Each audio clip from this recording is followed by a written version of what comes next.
काढली होती, कशासाठी काढण्यात आली? एका रात्रीत शेतकऱ्याचं किती नुकसान होतं, त्याला स्वतःला मरण पत्करावं लागतं, इतकं नुकसान होतं आणि तो मरतो पण ते दिसत नाही. त्याचं ते मरण तुमच्या एका निर्णयामुळे झालं, तुमच्या एका पणाच्या चुकीमुळे झालं आणि ते मरण दिसलं पाहिजे. ज्यांच्यामुळे झालं त्यांच्या दारात ते गेलं पाहिजे. यासाठीचा हा प्रतिकात्मक प्रामाणिक प्रयत्न आहे. सुना है दिल्ली को मराठी समझ में नहीं आती है. मोदी जी, आपको हमारी गुजारिश है, आप मत आइए, महाराष्ट्र में मत आइए. महाराष्ट्र के किसान को आप मारने पे उतरे हैं, उसको मरने पे छोड़ दिया है. फिर आप क्यों आ रहे हैं? क्योंकि अब हमें घिन आ रही है इस सरकार से. क्या हम सरकार का हिस्सा नहीं है?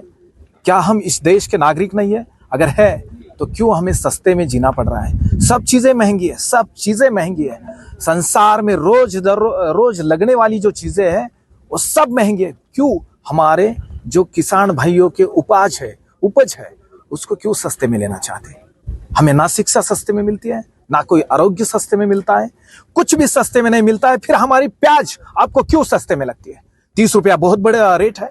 अगर 30 रुपया बहुत बड़ा रेट है तो सुनिए, 30 रुपए में कुछ भी नहीं मिलता, कुछ भी नहीं. फिर हम 10 रुपए में प्याज क्यों बेचें? आपके इस नाफेड के डिसीजन की वजह से नाफेड में 38 रुपए में प्याज खरीदना शुरू किया. 8 दिन में नाफेड आज 15 रुपए में प्याज खरीद रहे हैं. 15 में क्या मिलता है देश में? बोलिए क्या मिलता है? क्या प्याज इसेंशियल है, जीवन आवश्यक है? नहीं है. फिर भी उसको आप 15 रुपए में बेचने में क्यों हमें यहां पर मजबूर कर रहे हो? ये मजबूरी अच्छी नहीं है, सिर्फ आपकी एक गलती है. इसकी वजह से हम किसान नहीं रहना चाहते हैं.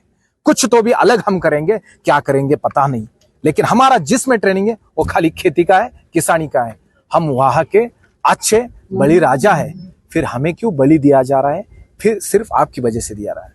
ही जी प्रेत यात्रा होती ना, हे मुद्दाम हिंदीत बोलावं लागलं तोडक्या मोडक्या, कारण दिल्लीला समजतच नाहीये आमच्या वेदना काय आहे.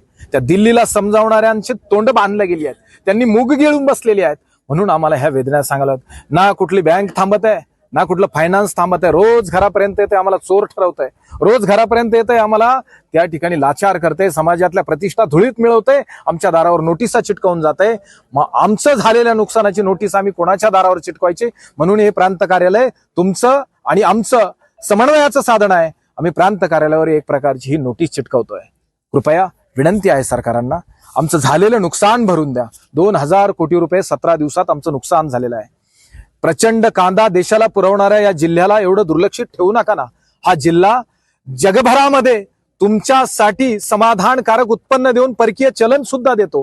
30 लाख लोक बेरोजगार झाली आहेत. फक्त शेतीच्या बाहेरची जो मुंबईपर्यंत पोर्ट जातो तिथं 30 लाख लोक बेरोजगार झाली. एवढा मोठा प्रचंड व्यवसाय हा तुम्ही धुळीस का मिळवतात? हा प्रश्न या निमित्तानं आहे.